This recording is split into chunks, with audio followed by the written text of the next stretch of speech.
everyone, and welcome to your Christian channel blog. This is episode 6 of the summary of the book of Isaiah. So we are going to be summarizing Isaiah chapter 36 to chapter 39, Isaiah and King Hezekiah. The visions of Isaiah pause, and now the prophet stands in the middle of real history. It is the 14th year of the king Hezekiah, and the Assyrian Empire had crushed city after city, and now its armies surround Jerusalem. The people tremble on the walls as the enemy commander, Rabshakeh, shouts in a voice meant to break their faith. Tell Hezekiah, do not let your God deceive you. No God of any nation has saved them from the king of Assyria. You will not escape. The words cut deep. The Assyrians mock not just Judah, but the living God himself. Hezekiah tears his clothes and enters the temple, and he sends for Isaiah. The prophet replies with calm certainty, "Do not fear, the Lord has spoken. The king of Assyria will hear a rumor, return to his land, and there he will fall by the sword." But the enemy is relentless. Another message arrives, more threatening than the first.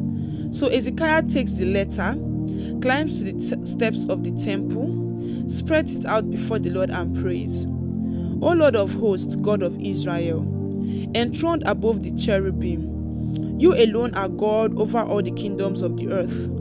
Incline your ear and hear. Open your eyes and see. Save us that all kingdoms of the world may know you alone are God." Heaven listens, Isaiah brings the word. "Because you prayed this night, the Lord himself will act." And in the silence of the midnight, the angel of the Lord sweeps through the Assyrian camp. When the sun rises, 185,000 lie lifeless.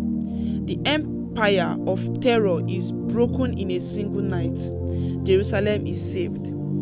But the story does not end. In chapter 38, the enemy is not outside the walls.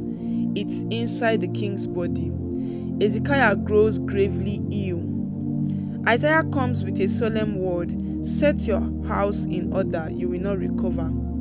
The king turns his face to the wall, he weeps and pleads. And once again, God listens. Before Isaiah had left the court, the word comes again. "I have heard your prayer, I have seen your tears. I will add 15 years to your life." And as a sign, the shadow on the sundial moves backwards, time itself bending at the voice of the Lord. Yet in chapter 39, the triumph turned bittersweet. Envoys arrive from Babylon, curious about Judah's strength. And Hezekiah, instead of exalting the Lord, shows them all his treasures, the gold, the silver, the weapons. Then Isaiah's voice falls heavy. "The days are coming when everything you have will be carried to Babylon. Even your sons will serve as captives in a foreign palace. Jerusalem is spared today, but a shadow has fallen on the future."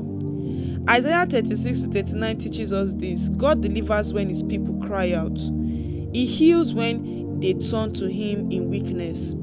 But pride opened the door to captivity. The arm of flesh will fail, but the prayer of faith shakes kingdoms of this world. So in your day of trouble, spread your burden before the Lord. In your weakness, cry out, for he alone is the defender of his people. The God who bends time, topples empires, and hears the prayer of the brokenhearted. Thank you for listening. In our next episode, we are going to continue from Isaiah chapter 40 to chapter 48. Comfort my people. Please do well to subscribe to this channel for more amazing messages like this. Thank you and God bless you.